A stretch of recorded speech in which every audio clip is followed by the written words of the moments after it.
إن الحمد لله نحمده ونستعينه من يهده الله فلا مضل له ومن يضلله فلا هادي له وأشهد أن لا إله إلا الله وحده لا شريك له وأشهد أن محمدا عبده ورسوله أما بعد يا أيها الذين آمنوا اتقوا الله حق تقاته ولا تموتن إلا وأنتم مسلمون يا أيها الناس اتقوا ربكم الذي خلقكم من نفس واحدة وخلق منها زوجها وبث منهما رجالا كثيرا ونساء فاتقوا الله الذي تساءلون به والأرحام إن الله كان عليكم رقيبا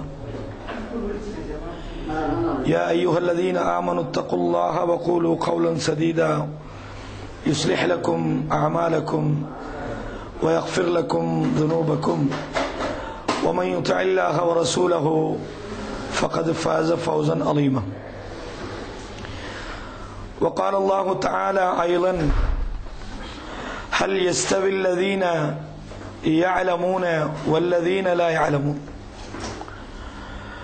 அன்பான இஸ்லாமிய சகோதரர்களே, சர்வ புகழும் இந்த அகிலங்களை படைத்து ஆளுகின்ற அல்லாஹ் ஒருவனுக்கே உரித்தாகட்டும். அவன் தனித்தவன், நிகரற்ற அன்புடையவன்.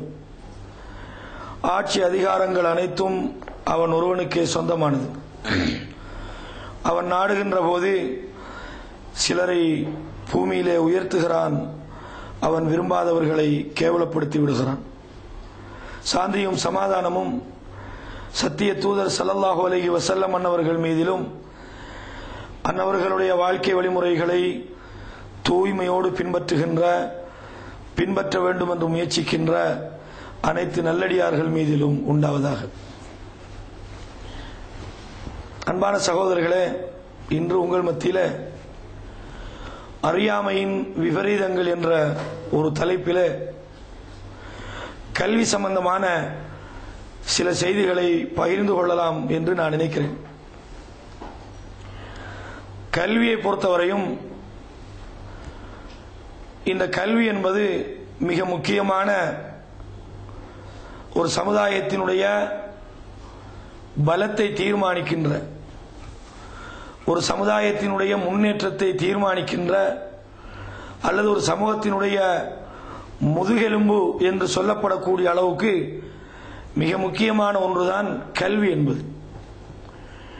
எந்த ஒரு சமூகம் கல்வியை இழந்து விடுகிறதோ அந்த சமுதாயம் இருளடைந்த ஒரு வீட்டை போன்று ஒரு முன்னேற்றமற்ற ஒரு சமூகமாக அந்த சமூகம் மாறிவிடும். ஏனென்றால் கல்வி என்பது அந்த அளவுக்கு ஒரு பெருமதியான ஒரு சொத்து. இதை அரபிலே ஒரு பழமொழியாக சொல்வார்கள். மூமினை பொறுத்தவரையும் கல்வி என்பது அவன் தொலைத்து விட்டு அவனது சொத்து. ஒரு மனுஷன பொருள் தொலைந்து விட்டது, எங்க கண்டாலும் அதை தேடி எடுத்துக்கொள்வார்கள். உதாரணமாக என்னுடைய ஒரு பொருள் தொலைஞ்சிச்சு, அப்ப அதை தேடுகிறோம், கண்டெடுத்து நாம் என்ன செய்வோம், நம்முடன் எடுப்போம். இதே மாதிரி மூமினுடைய ஒரு தொலைந்த பொருள் தான் கல்வி என்று பழமொழி ரீதியாக சொல்வார்கள். எனவே இந்த கல்வி என்பது ஒரு முக்கியமான ஒரு இடத்திலே இன்றைக்கு உலகம் வைத்திருக்கிறது. இதிலே ஜாதி மத வேறுபாடின்றி உலகத்தில் உள்ள எல்லா மனிதர்களும் கல்வியை பெருமதியான ஒரு சொத்தாக கருதுகிறார்கள். கல்வியாளர்களை மதிக்கிறார்கள், கல்விக்காக முயற்சிக்கிறார்கள். கல்வியை தேட வேண்டும் என்பதற்காக பல வருடங்கள் கஷ்டப்படுகிறார்கள். ஒரு குடும்பத்திலே அந்த குடும்பத்தில் உள்ள பிள்ளைகளை படிக்க வைக்க வேண்டும் என்பதற்காக பெற்றோர்கள் பாடுபடுகிறார்கள். அதற்காக படிக்கின்ற மாணவர்கள் சிரமங்களை தாங்கிக் கொள்கிறார்கள். அப்ப இதெல்லாம் கல்வி என்ற ஒன்றினுடைய பெருமதியை நாம் விளங்கிக் கொள்வதற்கு சமுதாயத்திலே நாம் காணுகின்ற சில தகவல்கள். ஒரு மனிதன் ஒன்றுக்காக முயற்சி செய்கிறான் என்றால் அவன் எதற்காக முயற்சி செய்கிறானோ முயற்சி செய்யப்படக்கூடிய ஒன்றின் பெருமதியை பொறுத்து அதுக்கான முயற்சியின் அளவு வேறுபடும். உதாரணமாக, ஒரு பெருமதியான ஒன்றை அடைவதற்காக ஒருவன் முயற்சி செய்தால் கடுமையாக முயற்சி செய்வான். அதே நேரத்தில் ஒரு பெறுமதி இல்லாத ஒன்றுக்காக மனிதன் செய்கிற முயற்சி என்பது மிக குறைவாக இருக்கும். அல்லது ஒரு மனிதனுக்கு உலகத்தில் கூடுதலாக ஏதாவது லாபம் கிடைக்கின்ற ஒரு தொழிலாக இருந்தால், வியாபாரமாக இருந்தால், அதில் அவன் முயற்சி கூடுதலாக இருக்கும். அதற்காக அவன் படுகின்ற சிரமங்கள் கூடுதலாக இருக்கும். அதே நேரத்தில் அவனுக்கு அந்த அளவுக்கு லாபம் இல்லாத ஒரு வியாபாரமாக இருந்தால் அவனுடைய முயற்சி குறைவாக இருக்கும். இந்த உலகத்திலே கல்விக்காக மனிதன் செய்கிற முயற்சியை பார்க்கின்ற போது அந்த கல்வி என்பது எவ்வளவு பெருமதி என்பதை நாம் புரிந்து கொள்ளலாம். மாணவர்கள் எடுத்துக்கொண்டால் கிட்டத்தட்ட 15 வருடங்கள் 15-20 வருடங்கள் கூட என்ன செய்யறாங்க, கல்விக்காக செலவழிக்கிறார்கள். சில நேரம் இரவிலே தூக்கத்தை தியாகம் செய்கிறார்கள். சில நேரம் ஊரை விட்டு இன்னும் ஒரு ஊருக்கு கல்விக்காக செல்கிறார்கள். குடும்பங்களை பல வருடங்கள் பிரிகிறார்கள். இது மாதிரியான தியாகங்களை எல்லாம் இந்த கல்விக்காக மனிதன் செய்கிற முயற்சியை பார்க்கிறோம். அன்பான சகோதரர்களே, அப்ப உலகம் என்பது கல்விக்கு ஒரு முக்கியத்துவத்தை வழங்கி இருக்கிறது. உலகம் என்பது இந்த கல்வியை ஒரு சொத்தாக கருதுகிறது. கல்வியை பெறுவதை கௌரவமாக கருதுகின்ற போது இதை இஸ்லாம் சொல்லவில்லை என்றால் அது ஒரு அறிவுபூர்வமான மார்க்கம் என்று நாம் சொல்ல முடியாது. இந்த உலகம் எப்படி இந்த கல்விக்கு முக்கியத்துவம் கொடுக்கிறதோ, இந்த கல்விக்கான முயற்சிகளை செய்ய வேண்டும் என்று ஆர்வப்படுத்துகிறதோ, இதை விட அல்லாஹ்வுடைய மார்க்கம் கல்வியை தேடுவதற்கு அதிமுக்கியத்துவத்தை கொடுத்திருக்கிறது என்று நாம் சொல்கிறோம். அல்லாஹ் தஆலா திருமறை குர்ஆனை பற்றி சொல்கின்ற போது இது மனித சமுதாயத்துக்கு நேர்வழி காட்டுகிறது என்று சொல்றான். அல்லாஹ் தஆலா திருமறை குர்ஆனை மனித சமுதாயத்துக்கு நேர்வழி காட்டுவதற்காக இறக்கணும். அப்ப நேர்வழி என்றால் மனிதன் உலகத்தில் எப்படி வாழ வேண்டும், எப்படி அவனுடைய காரியங்களை அமைத்துக் கொள்ள வேண்டும், எப்படி அவனுக்கு இபாதத்து செய்ய வேண்டும், இது மாதிரியான விஷயங்களை அல்லாஹ் தஆலா திருமறை குர்ஆனிலே சொல்லி காட்டுகிறான். அல்லாஹ் தஆலா இறக்கின அந்த திருமறை குர்ஆன்ல முதலாவது இறக்கின வசனம் என்ன தெரியுமா? இக்ரா என்றான். என்னது? ஓதுவீராக என்றான். முதலாவது மனித சமுதாயத்துக்கு அல்லாஹ் காட்டின முதலாவது வழி என்ன தெரியுமா? படிங்க என்றான். என்ன சொல்றான்? இக்ரா என்றான். வாசியுங்கள், ஓதுங்கள், ரீட் பண்ணுங்க அல்லாஹ் தஆலா முதல் வசனத்திலேயே சொல்லி காட்டுறான். அன்பான சகோதரர்களே, அப்ப இந்த உலகத்தில் மனிதன் எப்படி கல்விக்கு முக்கியத்துவம் கொடுக்கிறானோ இதைவிட பன்மடங்கு முக்கியத்துவத்தை அல்லாஹ் தன் திருமறையில சொல்றான். இந்த உலகத்தில் உள்ள மனித சமுதாயத்துக்கெல்லாம் நேர்வழி காட்டுகிற திருமறையில முதலாவது சொல்ற நேர்வழி என்ன தெரியுமா? படிங்கன்றான். படிங்கன்றான். அப்ப படிப்பை பொறுத்தவரையும் கல்வியை பொறுத்தவரையும் ஏனைய மதங்களை விட ஏனைய மனிதர் சமுதாயத்தை விட ஒரு சிறந்த ஒரு வணக்கமாக நமக்கு கல்வியை அல்லாஹ் தஆலா சொல்லித் தருவதை இந்த வசனத்தில் பார்க்கிறோம். இதுல ஒரு முக்கியமான ஒரு செய்தியை நாங்க முதலாவது புரிய வைக்கணும். இந்த கல்வியை ரெண்டா பிரிப்பாங்க. கல்வி என்ற உடனே அல்லாஹ் திருமறை குர்ஆன்ல படிங்கன்றான், ஓதுங்கன்றான். ஓதுங்கண்டா என்ன, படிங்கண்டா என்ன? இத இந்த வசனத்தை ரெண்டு விதமாக மக்கள் விளங்குறாங்க. எப்படி? அல்லாஹ் இதுல மார்க்கத்தை படிக்கிறத தான் சொல்றான் என்று ஒரு சாரார், இன்னும் ஒரு சாரார் சொல்றாங்க இது மார்க்கத்தை இல்ல, இது எல்லா கல்வியையும் சேர்த்து அல்லாஹ் சொல்றான் என்று மற்ற சாரார் சொல்றாங்க. இதை எப்படி நாங்க பாகுபடுத்தி விளங்குறது? அல்லாஹ் ஓதுங்க படிங்கன்னு சொல்றான். அப்ப ஓதுங்க படிங்கன்னு அல்லாஹ் சொல்றதுல இருந்து அல்லாஹ் எதை படிக்க சொல்றான், இதை எப்படி நாங்க வித்தியாசப்படுத்தி விளங்குறது? இதை விளங்குறதுக்கு நீங்க சில அடிப்படைகளை புரியணும். இதுல முதலாவது நபர் சொன்னது போன்று முழுமையாக அல்லாஹ் மார்க்கத்தை மட்டும் சொல்றான் என்று விளங்கக்கூடாது. இரண்டாவது சாரார் சொல்வது போன்று இதை முதலாவது உலகத்தை தான் அல்லாஹ் படிக்க சொல்றான் என்று விளங்கிறேன் கூடாது. இதை நடுநிலைமையாக எப்படி புரிஞ்சு கொள்றது என்பதை பார்க்கணும். அல்லாஹ் தஆலா திருமறையில சொல்றான், நபியே நீங்க வாசிங்கன்றான், இக்ரான்றான். இதுல என்ன பிரச்சனை என்றால் அல்லாஹ் இங்க சொல்ல வாரது அல்லாஹ்வுடைய செய்திகளை நீங்க என்ன செய்யுங்க, வாசிங்க. அல்லாஹ்வுடைய செய்தி இதுக்கு இன்றைக்கு நம்ம சமூகத்தில் சொல்றது போன்று, அதாவது உலக கல்வி என்பதுதான் இதுல முக்கியமாக நாடப்படுகிறது என்று இருந்தால் ரசூலுல்லாஹ் முதலாக என்ன செஞ்சிக்கணும்? இந்த குர்ஆன் வசனம் இறங்கின உடனே கொப்பியின் தாளோடு தான் நண்டிக்கணும். ஏன் தெரியுமா? அவங்களுக்கு எழுத தெரியாது, எழுதுனதை வாசிக்க தெரியாது. அப்ப அல்லாஹ் சொல்றான் வாசிங்க. அப்ப அல்லாஹ்வுடைய உத்தரவை இவங்க சரியாக பேண்ற அல்லாஹ்வுடைய தூதர் என்ன செய்யணும் சொல்றான்? அப்ப முதலாவது வாசிக்க அல்லாஹ் சொல்றானே அதை அமல் செய்யணுமே. முதலாவது வாசிக்க பழகி இருக்கணும். கடைசி மட்டும் வாசிக்க தெரியல. இந்த வசனம் இறங்கி ஹிஜ்ரி ரசூலுல்லாஹ் மக்காவுல 13 வருஷம், மதீனாவுல 10 வருஷம். அந்த 10 வருஷத்துல 6வது வருஷத்துல உதைபியா என்ற இடத்துக்கு வருகிறார்கள். ஹுதைபியா என்ற இடத்துல காவிர்களுக்கும் முஸ்லிம்களுக்கும் இடையில ஒரு ஒப்பந்தம் நடக்குது. ஹுதைபியா உடன்படிக்கைன்னு வரலாற்றில் சொல்லுவாங்க. இந்த ஒப்பந்தத்தில் அல்லாஹ்வுடைய தூதர் முஹம்மது ரசூலுல்லாஹ் என்ற பேரை போடுறாங்க. இது யாருக்கு? குறைஷி காவிர்களுக்கும் அதே மாதிரி முகமது ரசூலுல்லாவுக்கும் இடையில இந்த ஒப்பந்தம் என்று எழுதுறாங்க.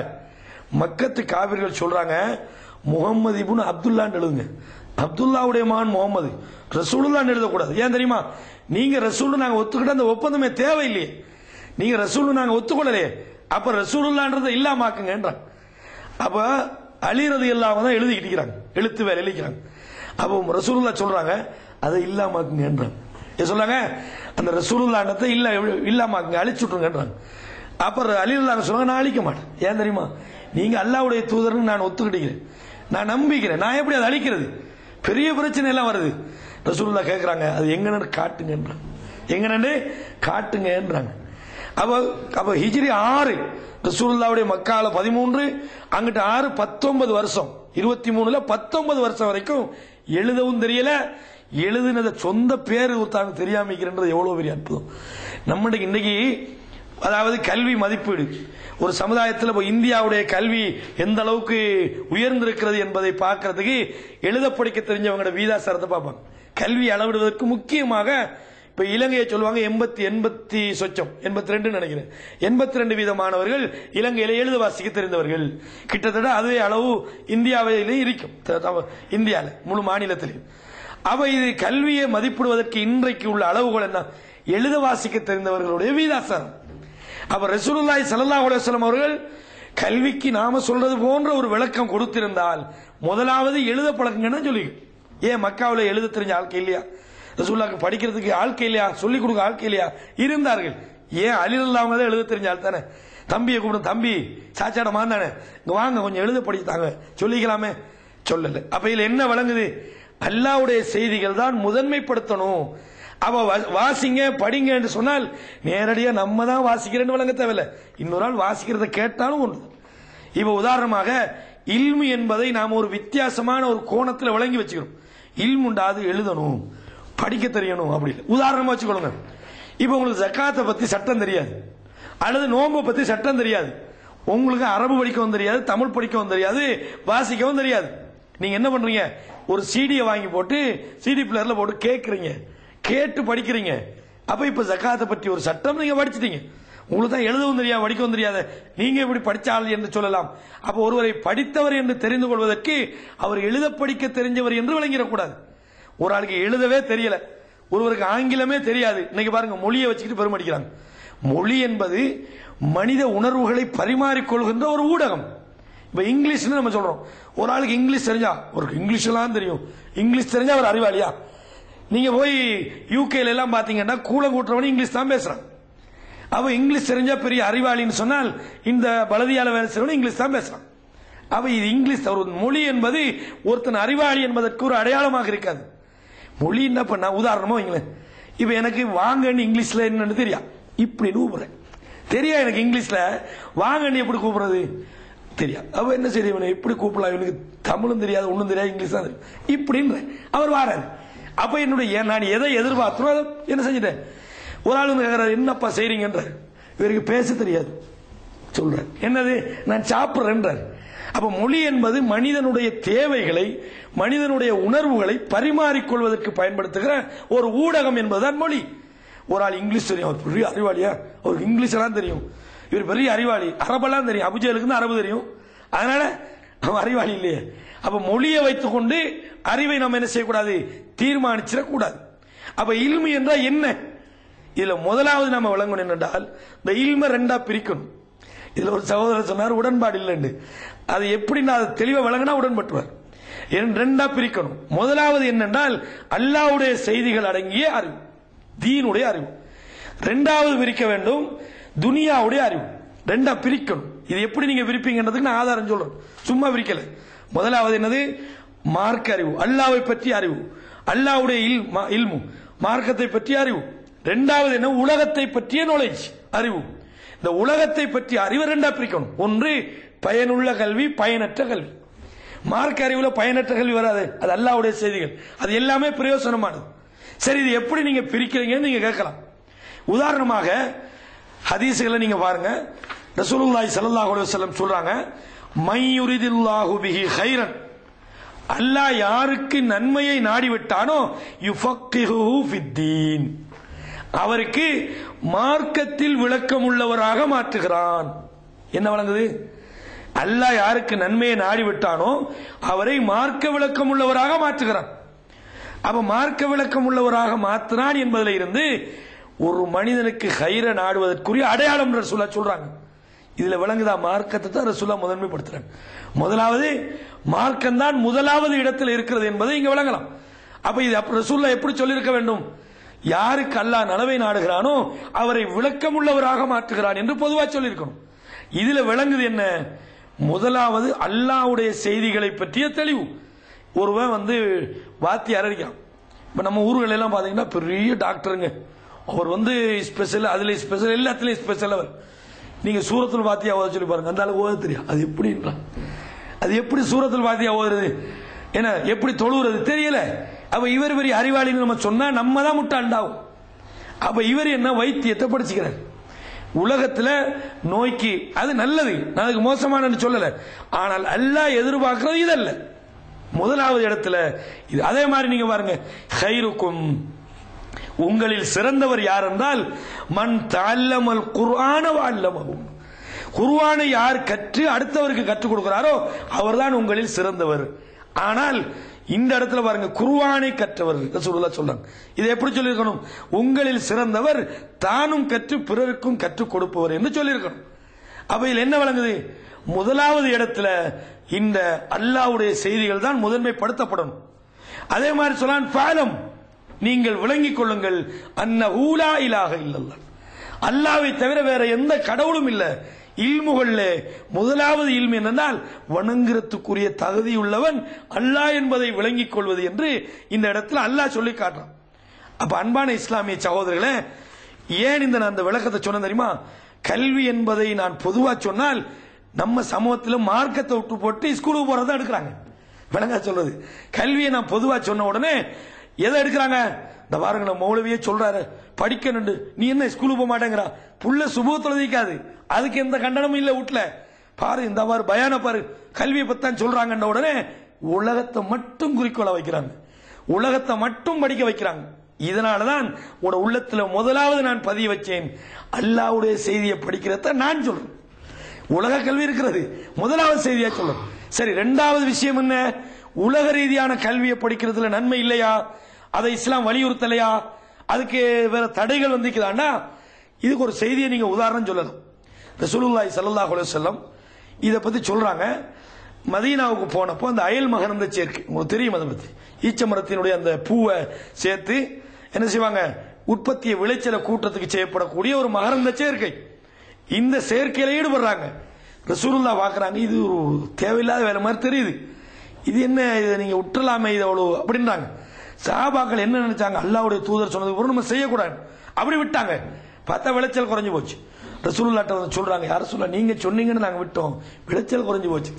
ரசூலுல்லாஹ் என்ன சொன்னாங்க, நான் இதை மார்க்கம்னு சொல்லல, என்ன சொன்னாங்க, அன்தும் பி அலம பி உமூரி துன்யாக்கும், உலக விஷயங்கள்ல நீங்க தான் அறிஞர்கள், நீங்க தான் அறிஞர்கள். ரசூலுல்லாஹ் அப்படி சொல்லிக்க கூடாது, உங்களிலேயே நான் தான் அறிஞர். தக்வா பற்றி சொல்லும் போது ஆனா அத்துக்காக்கும் பில்லாண்டாங்க, நான் உங்களை எல்லாம் விட அல்லாஹ்வை பயப்படுகிறேன் என்றார்கள். அறிவை பற்றி சொல்லும் போது நீங்க தானப்பா உலகத்தில் நல்லா தெரிந்தவர்கள். இதுல ரெண்டு விஷயத்தை வழங்கணும். அல்லாஹ்வுடைய தூதர் இல்மு என்று சொன்னது மார்க்கத்தை தான். இல்லாட்டி நம்ம என்ன சொல்லணும், ரசூலுல்லாஹ் அவ்வளவு நாலேஜ் இல்லாத மனுஷன் தான் சொல்லணும். ஏன் இந்த அயல் மருந்து சேர்க்க கூட தெரியல இருந்தாரு.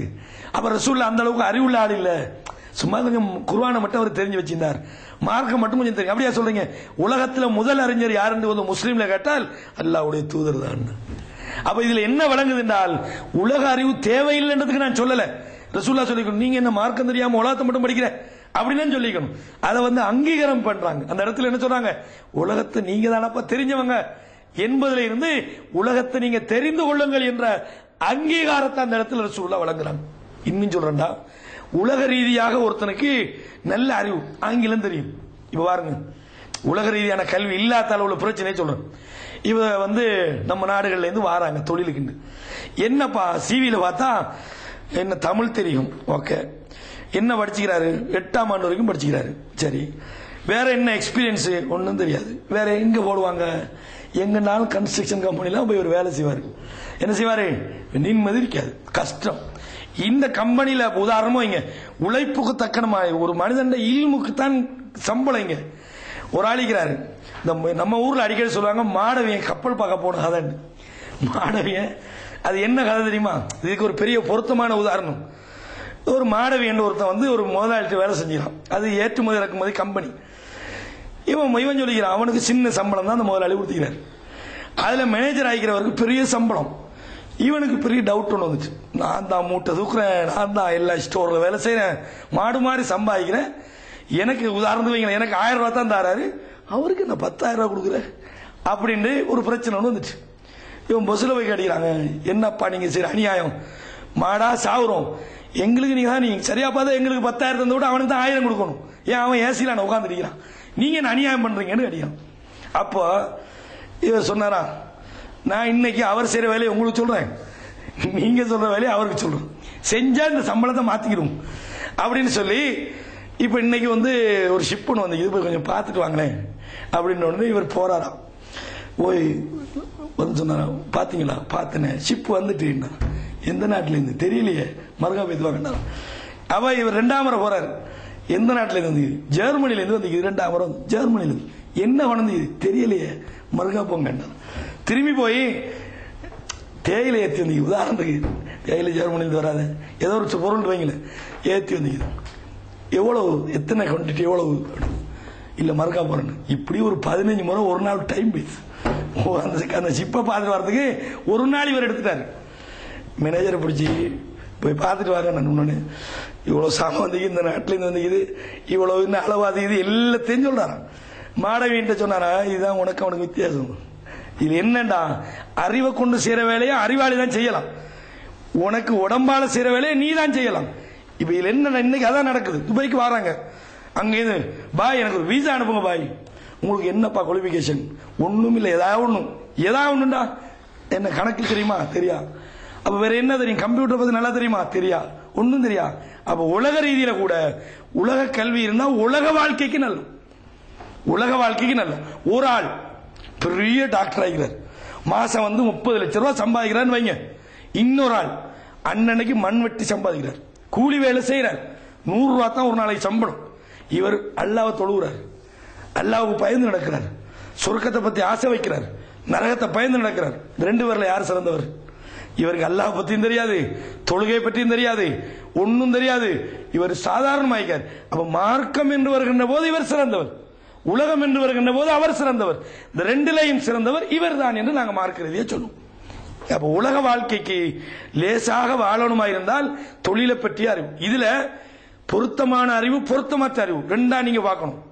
இப்ப ஒரு ஆளிக்கிறார், அவர் விவசாயம் படிச்சுக்கிறார், ஆனா மண்வெட்டி தூக்க தெரியா. விவசாயம் தான் அவர் இது பெரிய டிகிரி எல்லாம் வாங்கிக்கிறார் விவசாய அக்ரிகல்ச்சர்ல, ஆனா அவருக்கு மண்வெட்டி போட தெரியாது, புல்லு குத்தவும் தெரியாது, மண்வெட்டவும் தெரியாது. ஆனா இன்னொரு வைக்காரு, இவருக்கு எல்லாம் தெரியும், ஆனா பேசிக் தெரியாது. என்னது பேசிக் தெரியாது, இந்த இங்கிலீஷ்ல சில பேர் தெரியாது, அவ்வளவுதான்.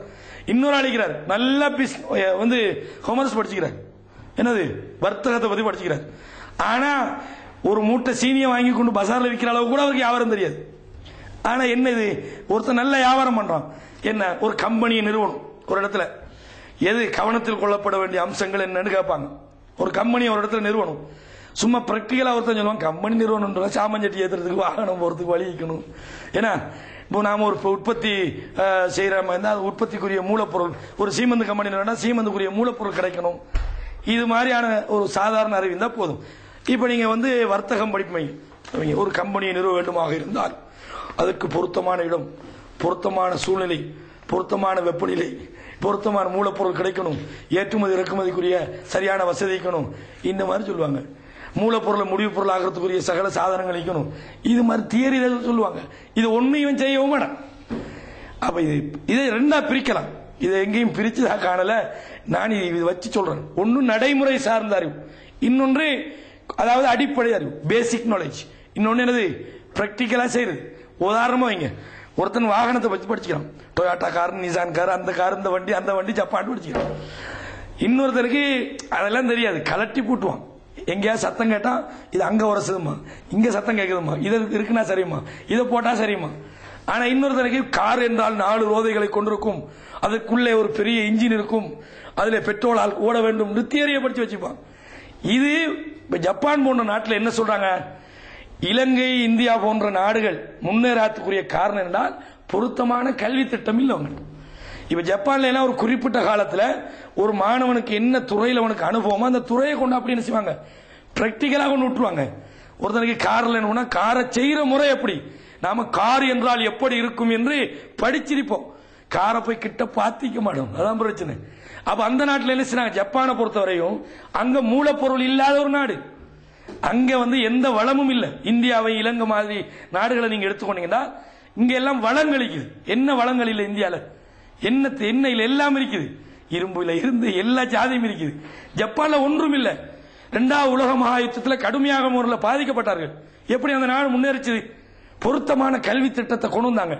அந்த கல்வி திட்டத்தினூடாக தொழில் பயிற்சிகளை வழங்கினாங்க. ஒரு குறிப்பிட்ட மாணவ பருவத்தில் அந்த மாணவன் எதுல ஒரு கூடுதலான இன்ட்ரெஸ்ட், கூடுதலான ஆசை கொண்டிருக்கிறான், அந்த துறையில் அவனை ஈடுபடுத்தினாங்க. இதனால அந்த நாட்டில் முன்னேற்றம். இன்னைக்கு நீங்க போனீங்கன்னா இப்ப நம்ம நாடுகள் எல்லாம் பாத்தீங்கன்னு சொன்னா பின்னாரத்தில் உட்காந்துக்கிட்டு அரட்டை அடிப்பாங்க, ஏன்னா இந்த பசார் அந்த பசார்னு பொடிய மாதிரி சேர்ந்துக்கிட்டு. ஜப்பான்ல போனீங்கன்னா அப்படி ஒருத்தனையும் காண மாட்டீங்க, அவனுக்கு டைம் இல்லை. ஒவ்வொரு செகண்ட் அவனுக்கு ஒரு கம்பெனிக்கு போனா 8ண்டா 8 தான், 8:1 கம்பெனி க்ளோஸ், இவன் வெளியே போகலாம். ஒரு வாகனம்டா சரியா 8:5னா 8:5. அப்ப என்னென்றால் ஒரு நாடு முன்னேறுவதற்கு தேவையான பொருத்தமான கல்வி திட்டம் அந்த நாடுகள் வைத்திருக்கிறது. அப்ப இதனால 2ஆ பிரிக்கணும். நம்மளுக்கு பேசிக் தெரியும், அவனுக்கு பிராக்டிகலா தெரியும். நமக்கு கடிகாரம்டா என்னன்னு தெரியும், அவனுக்கு அதை பத்தி தெரியலன்றாலும் அது எப்படி செய்யறன்னு தெரியும்.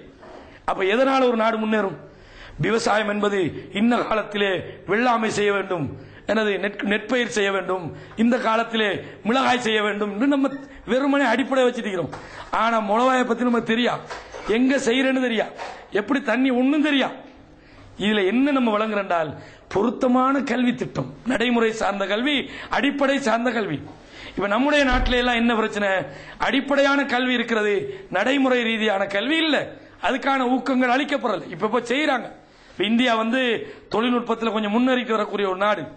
இப்ப கடந்த காலத்துல எல்லாம் எங்கட ஊர்களில் பாத்தீங்கன்னு சொன்னா எல்லாம் ஜப்பான் பைசிக்கிள், ஹோண்டா அந்த ஆயுதம் வச்சுப்பாங்க. இப்ப எல்லாம் பார்த்தா ஹீரோ ஹோண்டா, அந்த சைக்கிள், இந்த சைக்கிள் எல்லாம் தனிக்க இந்திய வாகனங்கள். இந்தியா கிட்டத்தட்ட அந்த இடத்தை வந்துட்டாங்க. நான் நினைக்கிறேன் ஒரு காலப்போக்கில் கொஞ்சம் முன்னால வாங்க சரியா. இப்ப இந்தியாவுக்கும் சைனாவுக்கும் தான் போட்டி. இப்ப என்னது உற்பத்தியில இந்தியாவுக்கும் சைனாவுக்கும் தான் இப்ப பலமான போட்டி போகுது. இப்ப காலப்போக்கில் இந்தியாவில அந்த நிலைமைகள் உருவாகிறதுக்கான ஒரு 95% வாய்ப்பு இருக்கிறதாக என்னுடைய அறிவுல நான் சொல்றேன். அப்ப இந்த கல்வியை பொறுத்தவரையும் கல்வின்னா என்னன்றதை நீங்க பிராக்டிகலா விளங்கணும் தான் இவ்வளவு சொல்றோம். பொருத்தமான கல்வி. இன்னைக்கு என்ன கல்வி, நம்ம சமூகத்தில் கல்வி +2 படிச்சுக்கிறீங்களா, வா பெரிய அறிஞர். என்ன அறிஞர், ஒன்னும் இல்ல. +2 படிச்சு நீ என்ன சமூகத்தில் செஞ்சா, ஒரு மண்வெட்டி தூக்க தெரியாத. இன்னைக்கு என்ன நடக்குது பாருங்க, நம்ம ஊர்கள் எல்லாம் கிட்டத்தட்ட 12-15 வருடங்களை எழுத்துக்கும் அடிப்படைக்கும் தான் பயன்படுத்துறாங்க. 15 வருஷம். இதே மாணவனை ஜப்பான்ல எப்படி உருவாக்குறாங்க, 15 வருஷம். உதாரணமா ஒரு புள்ள 5 வருஷத்துல படிக்க போகுது, படிக்க போனா 15 வருஷம் பிளஸ் 5 20 வருஷம். 20வது வருஷத்துல நம்ம ஊர்ல எல்லாம் வேலை இல்லா பிரச்சனையை எதிர்நோக்குறாங்க. 20வது வருஷத்துல வெளியே வந்தால் வேலை இல்லா பிரச்சனை. வேலை இல்லா பிரச்சனை வந்தா என்ன, வேலை இல்லாதவன் ஒன்று சேர்ந்து தேவையில்லாத வேலையில ஈடுபடுறது. தேவையில்லாத வேலைன்னா என்ன, அரசாங்கத்துக்கு எதிராக கொடி பிடிக்கிறது. வேலையை தா, வீதாசார அடிப்படையில் எங்களுக்கு இடஒதுக்கீடு தா, உனக்கிட்ட குவாலிபிகேஷன் இல்லையே தாரத்துக்கு. இதுதான் நம்ம நாட்டில் நடக்குது. ஆனால் பொருத்தமான கல்வி திட்டத்தை நடைமுறைப்படுத்த வேண்டும் என்பது இது முக்கியமான கல்வி என்பது இதுதான். சமூகத்துக்கு அதனால ஒரு பிரயோசனம் மிக்கணும். அப்ப இன்னைக்கு வைத்தியத்தை படிக்கிறான், சரி வைத்தியத்தை படிச்சு போட்டு ஒரு குறிப்பிட்ட காலத்தில் அவன் ஒரு டாக்டர் ஆகுறான், நோயாளிகளோட நோயை இனம் காண்றான், பிளட் செக் பண்றான், இந்த பிளட்ல என்ன பிரச்சனைன்னு பாக்குறான், இதுக்கு என்ன ட்ரீட்மெண்ட் செய்யலான்னு பாக்குறான், அல்லது அறுவை சிகிச்சை பண்ணணுமா இருந்தா இன்னதுக்கு என்ன ஆபரேஷன் பண்ணணும் பாக்குறான், எந்த இடத்துல செய்யணும் பாக்குறான், இதுக்கு என்ன தொழில்நுட்பத்தை ஈடுபடுத்தலான்னு. அப்ப இது மாதிரியான நடைமுறை ரீதியான கல்விக்கு நம்முடைய பகுதிகளில் உற்சாகம் அளிக்கப்படணும். என்னது இது முக்கியமான ஒன்று. அதே நேரத்தில் பெற்றோர்கள் பிள்ளைய படிக்க வைக்கிறீங்க. பிள்ளைய படிக்க வைக்கும் போது விளங்குது இவனுக்கு இந்த எழுத படிக்கிறதெல்லாம் பெரிய இன்ட்ரெஸ்ட் இல்லை. அப்ப கல்வியில வந்து இவன் இப்ப நம்ம உதாரணமா ஒரு குறிப்பிட்ட காலத்துல ஒரு பிள்ளையோட ரிசல்ட் வழங்கும். +1 படிக்கும் போதே இந்த பிள்ளைய வந்து வேற ஒரு துறையில ஈடுபடுத்துவோம். இப்ப இன்னைக்கு பாருங்க, இப்போ ஒரு 15 உங்களோட ஊர்ல +2 படிக்கிறது எத்தனை வயசு போகும்? 18. அதுக்கு ஒரு டிப்ளமா அப்படின்னு போவாங்க. எல்லாம் முடிஞ்சு பார்த்தா ஒரு வேலையும் இல்லை அந்த அளவுக்கு. அப்ப என்ன செய்யறது? ஒரு குறிப்பிட்ட காலத்தோட இந்த பிள்ளைக்குரிய அதாவது படிப்பு, ஒரு உதாரணமா ஒரு டாக்டராவோ ஒரு வாத்தியாராவோ இல்லாட்டி கவர்மெண்ட் ஜாப் எடுக்கிற அளவுக்கு இந்த பிள்ளையோட திறமையில வழங்குது. அப்ப என்ன செய்யணும்? அதோட சேர்த்து தொழில் பயிற்சி. உதாரணமா இப்ப துபாய்க்கு வரும்போது பார்த்தா ஏசி டெக்னீஷியன் நல்ல டிமாண்டான ஒரு தொழில். அதே மாதிரி இந்த பிளம்பர், இதே மாதிரி சொல்லுவாங்க எலக்ட்ரீஷியன் சொல்லுவாங்க, நல்ல ஒரு டிமாண்டான ஒரு தொழில். அல்லது இன்னைக்கு ஒரு சாரதி, ஒரு வாகன ஓட்டுநர், இது மாதிரியான வருமானம் பெறக்கூடிய ஒரு தொழில் பயிற்சியை இதுவும் கல்விதான். நம்ம ஆளுக்கு கல்வின்னு நினைக்கிற புஸ்தகம் படிக்கிறதையும் வாசிக்கிறேன் மட்டும்தான். அப்ப கல்வி என்பதை யதார்த்தமாக சொல்வதாக இருந்தால் பொருத்தமானதாகவும் பயனுள்ளதாகவும் அந்த கல்வி இருக்க வேண்டும்.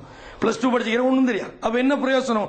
இது ஒரு முக்கியமான ஒரு பகுதியாக உலக ரீதியாக நான் சொல்லணும். இது தெரிஞ்சா உலகத்தில் பிரயோசனம். அவனுக்குரிய தகுதிகள் இருந்தால் ஒரு வேலை வாய்ப்புக்கு லேசி. அவனுக்கு அரசாங்கத்தில் உத்தியோகம் கிடைக்கலன்னா கூட அவனுக்கு பிரைவேட்டாக அவனுக்கு ஒரு உத்தியோகம் பார்க்கறதுக்கு அல்லது தொழில் புரிவதற்கு வருமானம் ஈட்டுவதற்கு வசதியா இருக்கும். இது என்ன நடக்குது? வாருது வந்து லேபர் வேலை செய்யறது. சம்பளம் எவ்வளவு? 800 ரூபாய் சம்பளம். உங்களுக்கு ரூமை கொடுத்துறோம், சாப்பாடு நீங்க பார்த்து கொடுங்க. இவன் என்னத்தை சம்பாதிச்சு இவன் வாழ்க்கையில எத்தனை வருஷம் இவன் வாழ்க்கை முன்னேற போகுது? கிட்டத்தட்ட ஒரு 10 வருஷம் போனா தான் அவனுக்கு அப்பதான் மோட்டார் சைக்கிள் லைசன்ஸ் எடுப்பாங்க. மோட்டார் சைக்கிள் எடுத்து அதுக்கு பிறகு மெசேஞ்சர். இப்படியே ஒரு காலத்தை என்ன செய்யறான்? ஒரு வாழ்க்கையில முக்காவாசி பகுதியை வீணடிக்கிறான். எது? அவனுக்கு தேவையான கல்வி அவன்கிட்ட இல்லாதால. இதே நேரத்தில் அந்த குறிப்பிட்ட காலத்தில் அவன் திட்டமிட்டு சரியான ஒரு கல்வியை பெற்றிருந்தால் அவன் லைஃப்ல ஒரு 25 வருஷத்துக்கு முன்னுக்கு லேபரோட முன்னுக்கு போயிடும்.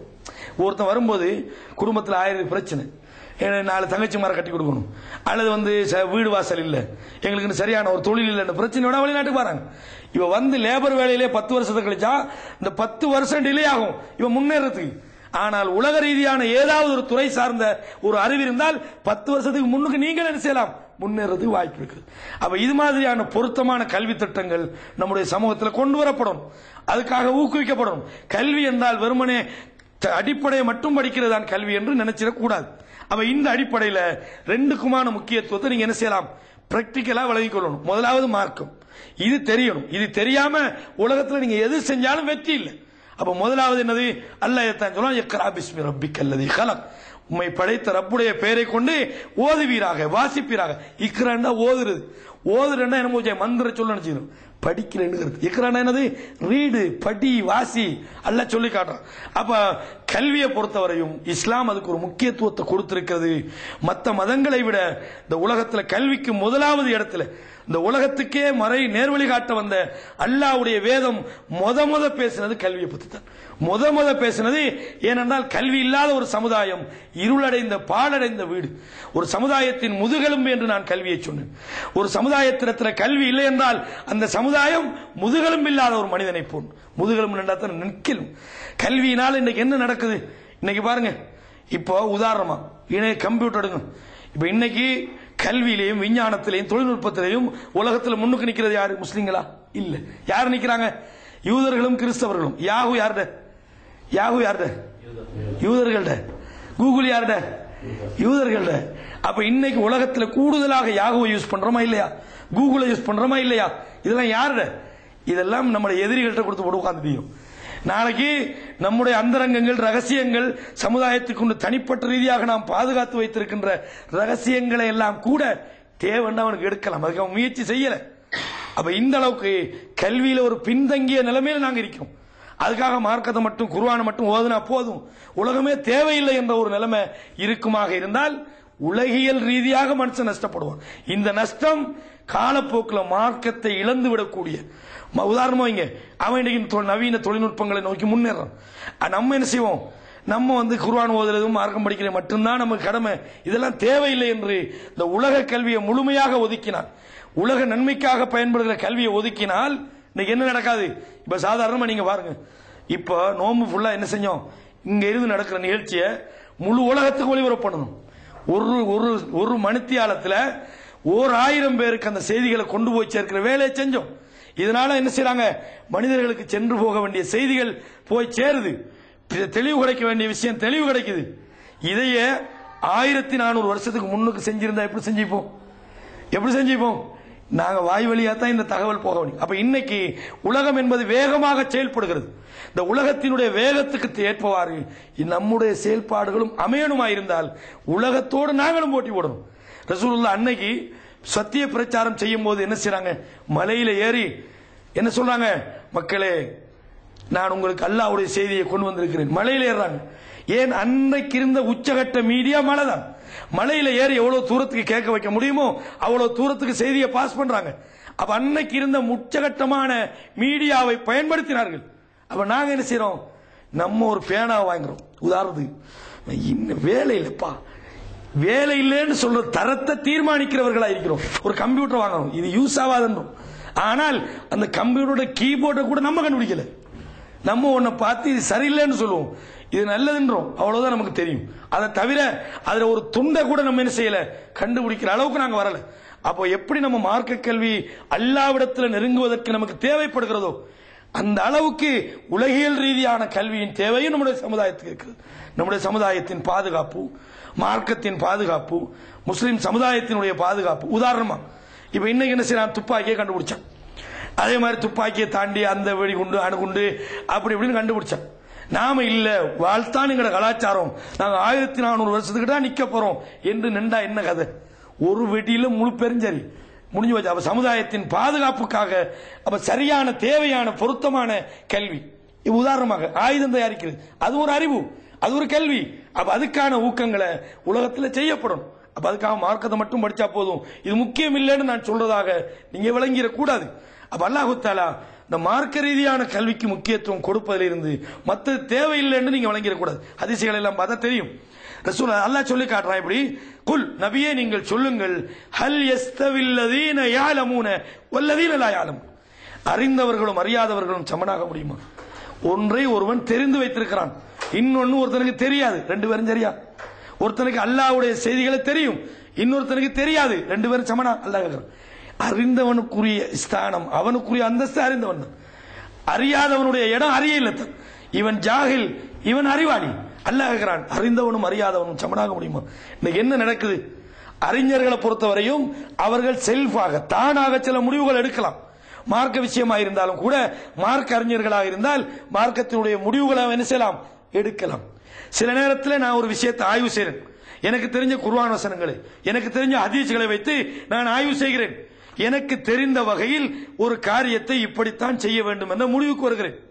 நான் தப்பிடுவேன். ஏன் தெரியுமா, என்னோட மேக்சிமம் பலத்தை நான் அறிவுப்படத்தை யூஸ் பண்ணி ஒரு முடிவுக்கு வந்துட்டேன். ஆனால் இன்னொருவர் என்ன செய்றார், ஒருவரை கண்மூடி இவர் சொன்னா சரியா தான் இருக்கும் கண்மூடி பின்பற்றார். இதுல ரெண்டாவது நபர் தப்ப மாட்டார். யாரு, முடிவெடுத்தவர் அல்லாஹ்விடத்தில் தப்புவார். யா அல்லாஹ், நான் குர்ஆன் சொன்னா பார்த்தேன், எனக்கு இதான் சரின்னு விளங்கிச்சது, அதை செஞ்சேன். அப்ப ரசூலுல்லாஹ் சொல்றாங்க, ஒரு மனிதர் இஜ்திஹாத் பண்றார், ஒரு முடிவெடுக்கிறார், சரியா செஞ்சா 2 கூலி, பிழையா செஞ்சா 1 கூலி, தப்பிடுவார். பின்னால வந்தவர், நீ ஏன் செஞ்சா, இல்ல அவர் செஞ்சாரு, அவர் யார் உனக்கு, அவர் முடிவெடுத்தானா நீ எப்படி பின்பற்றுவா? இன்னைக்கு தனி மனித வழிபாடுகள் உருவாகிறதுக்கு என்ன காரணம், இவர் தான் பெரிய அறிஞர், இவர் தான் உலகத்துக்கே வழிகாட்டுவர் என்று தனி மனித வழிபாடு உருவாகிறதுக்கு என்ன காரணம்? அறிவுல ஏற்பட்ட குறைபாடு, ஜஹில், மார்க்கத்தை பற்றிய தெளிவின்மை. இதனால இன்னைக்கு அறியாமையினால் ஏற்படுகின்ற முதலாவது விளைவு என்னவென்றால் தனி மனித வழிபாடு, தனி மனிதர்களை கண்மூடித்தனமாக பின்பற்றுகிற ஒரு குருட்டுத்தனமான போக்கு. அல்லாஹ் இதைத்தான் கேட்கிறான், ஹல் யஸ்தவில்லதீன யஅலமூன வல்லதீன லா யஅலமூன். விளங்கினவனும் விளங்காதவனும் சரியா, விளங்கினவனும் விளங்காதவனும் ஒரு இடத்துல இருக்க முடியுமா, சமனாக முடியுமா என்று அல்லாஹ் தஆலா அறிவாளிக்குரிய தனித்துவத்தை இந்த இடத்துல சொல்லி காட்டுறான். அதே மாதிரி அல்லாஹ் என்ன சொல்றான், யர்ஃபவுல்லாஹு அல்லதீன ஆமனூ மின்கும் வல்லதீன ஊத்துல் இல்ம, உங்களில் எவர்கள் ஈமான் கொண்டு அறிவு வழங்கப்பட்டார்களோ, எவர்கள் ஈமான் கொண்டவர்களாகவும் எவர்களுக்கு அறிவு ஞானம் வழங்கப்பட்டிருக்கிறதோ அவர்களுக்கு தரஜாத்துகளை, அந்தஸ்துகளை அல்லாஹ் உயர்த்துகிறான். அப்ப அறிவாளியை பொறுத்தவரையும் அல்லாஹ்விடத்தில் அவனுக்கு ஒரு அந்தஸ்து இருக்கிறது, அல்லாஹ்விடத்தில் அவனுக்கு ஒரு பெருமதி இருக்கிறது. ஒரு சபையில அறிவாளிகள் இருக்கிற ஒரு சபையில ஒரு சாதாரணமான ஒருத்தர் இருந்தால் அறிவாளிகள் தான் அந்த இடத்துல மதிக்கப்படுவார். அறிவாளிகளை பாருங்க, எங்க போனாலும் அவர்களுக்கு ஒரு கௌரவம், எங்க போனாலும் அவர்களுக்கு ஒரு முக்கியத்துவம், எங்க போனாலும் அவர்களுக்கு ஒரு பெருமதி உலகத்தில் கிடைக்குதா இல்லையா? பெரிய பெரிய அறிஞர்கள் உதாரணமா வைங்க, பெரியார் தாசன் இஸ்லாத்துக்கு வந்தார். பெரியார் தாசன மாதிரி எத்தனை இந்துக்கள் இஸ்லாத்துக்கு வந்தாங்க, எத்தனை மாற்று மதத்தவர்கள் இஸ்லாத்துக்கு வந்தாங்க.